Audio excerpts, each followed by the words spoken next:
And joining us now from Kyiv is Chef Jose Andres, the founder of the World Central Kitchen and owner of Think Food Group. Chef Jose, first of all, how are your staff members doing? Well, unfortunately, some people on that explosion by the missile lost their lives, but the team members working with World Central Kitchen, we had 4 injured, and the good news is that they are doing okay. There you can see them in this photo.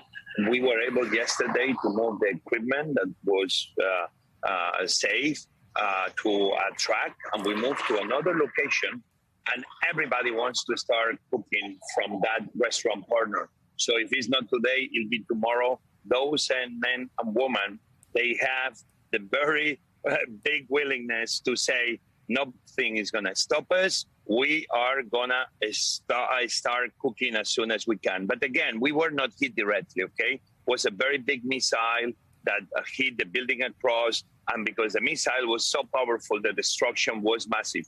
Thanks God that no member of World Central Kitchen was damaged. You know, you've worked in earthquake zones, hurricanes, all kinds of natural disasters. Here you are in the middle of a war, a shooting war. And how is the spirit of all of your volunteers? It seems as though your people are so resilient, so dedicated. Okay, I want to make sure that everybody understands. We have over 400 kitchens in entire operation. Not only, obviously, the biggest number are inside Ukraine, even we are in 6, 7 other countries surrounding Ukraine, plus Spain. We have thousands of people working with us. We're doing 320,000 meals a day, already reaching 12 million meals. We've been bringing into and distributing inside Ukraine over 7 million pounds of food. I just came from operation of one of our 11 warehouses, where we have an army of Ukrainians, women and men and children, making these 25-pound bags that also, on top of the hot meals and the sandwiches, we are distributing to the people that are able already to cook on their own.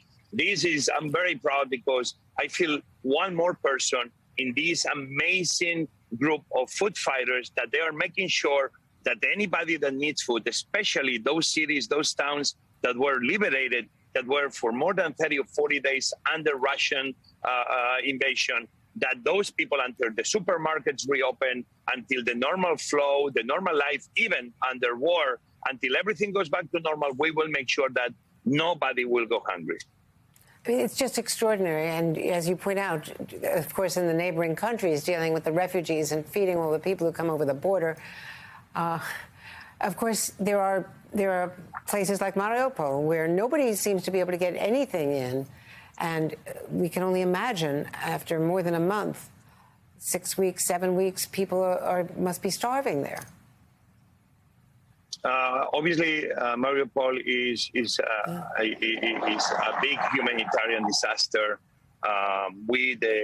Thanks to a volunteer that risked her life, we were able to put many weeks ago, one time, 1,000 meals into Mariupol, but the risk is just enormous. But, it's even in places like Kherson, that they are under Russian control, we have kitchens and chefs that they manage to be uniting, cooking in the bunkers, and making sure that especially the elderly, pregnant women, children are able at least to have a humble piece of bread and a humble plate of food. Mariupol, we cannot imagine. The numbers is still 100,000 people there. Obviously, we are in Zaporizhzhia, which is one of the biggest cities closer to Mariupol. We are there with restaurants. We are feeding people as they leave, not only Mariupol, but other places of Donbass.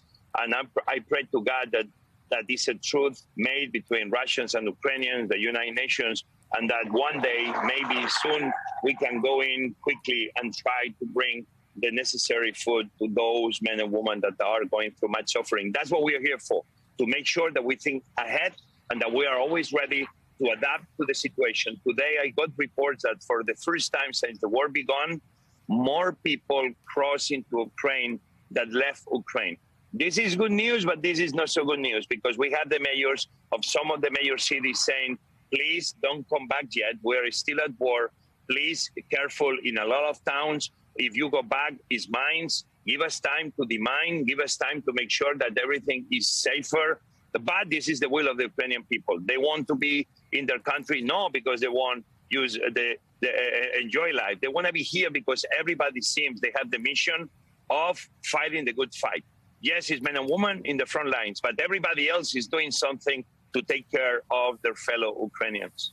Well, it's just extraordinary. Just your supply chain is amazing, given that you're still operating in a place where you never know where the next missile is going to hit, as you know so sadly from those who died in this latest hit and those of your team who were injured.